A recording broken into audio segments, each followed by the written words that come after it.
Hello and welcome to this quick video about how to add a gyro to a radio controlled car or truck. Now this is the one that I've been looking at for a little while on the channel. I'll link you to a couple of videos where I've already set things up like radio control lights, and I've also swapped this over to Express LRS, so it's actually currently running on this thing here. This is the MT12 from Radio Master.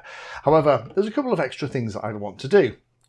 And I'm waiting for Edge TX version 2.10 to be released to show you those extra tricks. However, in the interim, I have ordered myself one of these. This is the SkyRC GC401, and it's a little gyro that you can mount inside the car. It goes in between the steering channel and the steering servo, and it means that it will automatically compensate if the model starts to wander around. Now I have got the slightly more expensive version of this. This isn't a particularly expensive thing. The GC401 is only about £26. The GC301, the smaller brother, has a couple of less features, but is pretty cheap as well. I've gone for the 401 because it has 3 drive modes. They both support remote gain, so that means that we can set up a channel here on this radio, and I've used one of the rotary switches to control the gain, to control how aggressively it tries to maintain the steering direction. As you can see here, it comes with everything you need in the packet, the double-sided foam tape, and also the extra couple of cables that you're going to need to plug it into the receiver, and also an extra cable to get your remote gain if you want to do it that way. And then what we'll do, we'll stick it inside the model, we'll set up the radio, and I'll show you how to go through the calibration steps. This is really simple and easy to do, and as long as you can find a little bit of space to mount the thing inside your RC truck or car, it can transform how stable it is, particularly at higher speeds. So the first thing we need to do is to take the top shell off the car so that we can find a place to mount the gyro. The gyro itself isn't particularly big, and it is on double-sided foam tape, and that is definitely going to help. I would always recommend having something on your bench to keep things like the clips connected to. Just means that you don't accidentally knock them onto the floor and then never seen again. With the canopy removed, I can remove the light connection, and looking here, there's only really one place that I could pop it, and that is on top of the steering servo itself. There aren't really many other options for me, so I'm going to put mine here. Doesn't matter the orientation, it will detect the rotation automatically. So the first thing I'm going to do, I'm just going to have to cut the supplied pad to the right size so it's going to fit nicely underneath. And again, you don't have to worry too much about the orientation. I would just choose the way that makes sense. So long as it's pointing upwards, like I'm going to mount it in the middle, it could be any way round, any side pointing to the front. So I think that, will it go better that way? I think this way round is going to be the best idea. Make sure it's not up against anything, so vibration isn't going to be transmitted to it. That's the whole point of having the vibration isolating foam tape. So just a little bit of room away from the central chassis. That should work perfectly. Now we have it positioned, we need to connect the cables. So I'm going to unplug the steering cable or the steering servo from the receiver. What I'm going to do is I'm just going to route it around, and I'm going to plug it into the servo output that is on the gyroscope.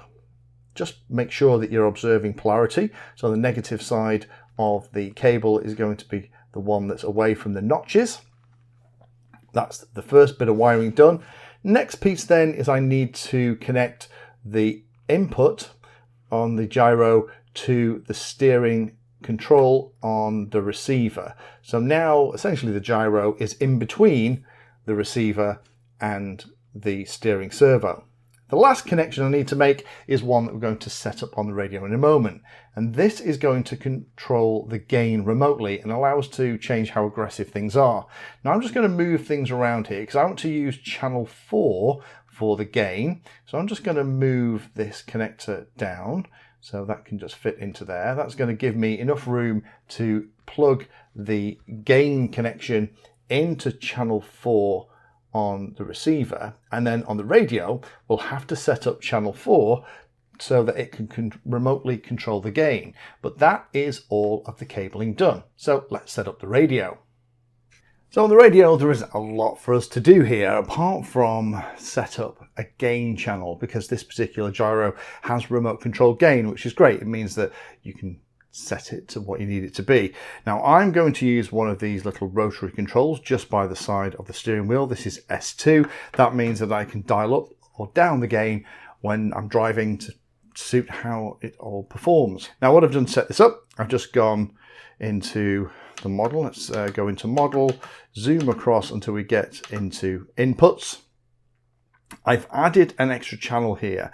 Now this channel, if I press and hold enter, then press edit, what I've done here is I have set the weight and the offset to 50. And what that means is that rather than it being a straight line, it is now all from the middle channel position to the top. So let me kind of give you an idea of what that would look like if I hadn't done that. Set the offset back to 0, and now we have this straight line. So it's a straight relationship between the rotary control. So when the rotary control is at maximum, the value of the channel is at maximum, or the control's at maximum, and vice versa. So that is how that would work. However, the way this particular gyro works is that in the middle channel position of 1500, that's 0 gain, and then as you go away from that in either direction, it gives you plus or minus. So what I would do is, you could absolutely use it like this, but this is one of the cool things, easy to do. I'm going to set my weight, I'm going to drop that down to 50, or half of what it normally is. And then I'm also, because now that's just half around the midpoint, I'm actually going to set the offset to 50 as well. And you can see here in the little diagram what that is doing, and hit enter.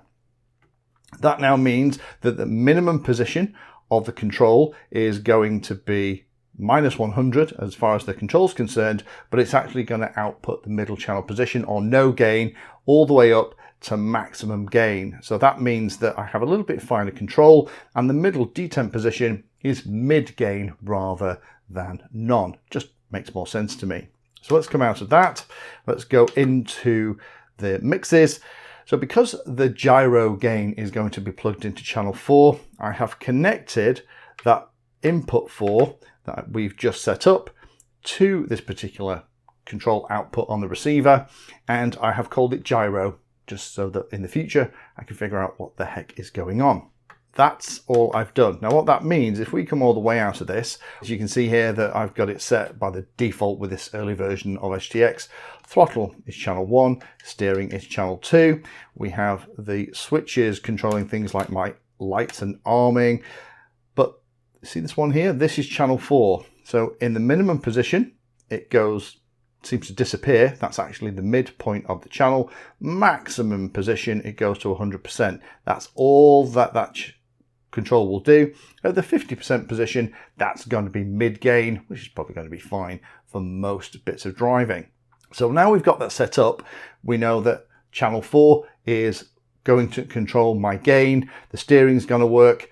We just need to go through the final setup, set up the direction, also make sure that the game works, and that things like the endpoints and stuff are set too. So the radio configured, we're now ready to do all the calibration for the gyro. Now it's all cabled up. Again, we've got the two settings, two cables coming in from the receiver. One is going to be the steering, that's going to steer things, and the second is for the gain. So let's power everything up and see if it's going to work. Big trick is we're not going to move the car while it initializes, because it has to initialize the gyro. So you need to get into the habit, once you've fitted something like this, is for the first 3 or 4 seconds, you just leave it. Now at the moment, we're on kind of mid gain, but we're not going to worry about that. Step 1 is to test the gyro direction. So make sure that steering is working as expected, which it is. What I need to do is then, with the gain at kind of 50%, or the middle position if we set it up, what we're going to do is we're going to move the car, and the wheels should stay in the direction that it was in. So if we were traveling that way, you can see it's correcting in the right direction. If it wasn't working like that, then what we would do is we would use the little white switch that's on the top and just flick that to make sure that we're in the right direction. But we're very lucky here, that's going in the right way, so that is all good. So the next thing we need to do is to set the endpoints for the steering. So to do that, we need to power it on while holding the set button. So I'll press the set button in and I'll turn it on. Let go of everything. And now we have no lights on it at all. So what I need to do is turn the steering in the direction to the maximum position that we've got, briefly press the set button. It will confirm that that's done. Go to the other side, press it again, it'll flash, and then I can return it to the neutral position, and then it'll flash to confirm that that is all done. With that bit done, then we're in a good place to try the gain out. So I'm going to turn this off so that we go back to a clean start. Probably don't need to do that, but I like to do it with things like gyros. So power it back on. Let it initialize.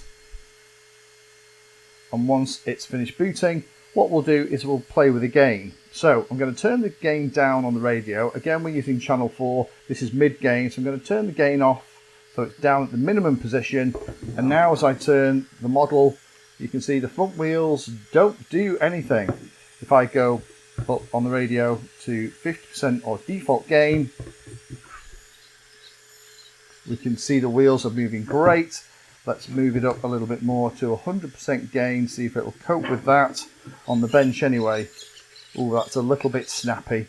So we'll keep it at 50% gain, but that proves that the gain's working. It also means that when I'm out running around, I can tweak it for the kind of mode that I'm driving in, but also I can actually turn it off so that this becomes a pretty dumb buggy. Last thing we need to do then is we need to select the gain mode. There's 3, L, S and H mode. By default, I think it's in L mode. So let's zoom in a little bit because we need to be a little bit closer in so you can see the flashing lights. So for the final bit, we need to press and hold the set button. So let's do that. Press and hold it until we get the flashes. And that's going to set the neutral position. And we're going to press it again.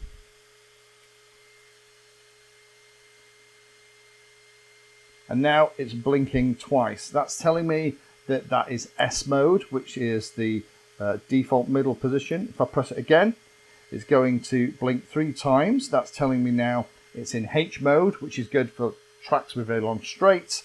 Or if I press it one more time, it's going to go back to 1 flash, which is telling me it's L mode, which is better for twisty tracks. Now I'm initially going to play with this in the standard S mode, which is the kind of normal hybrid setting.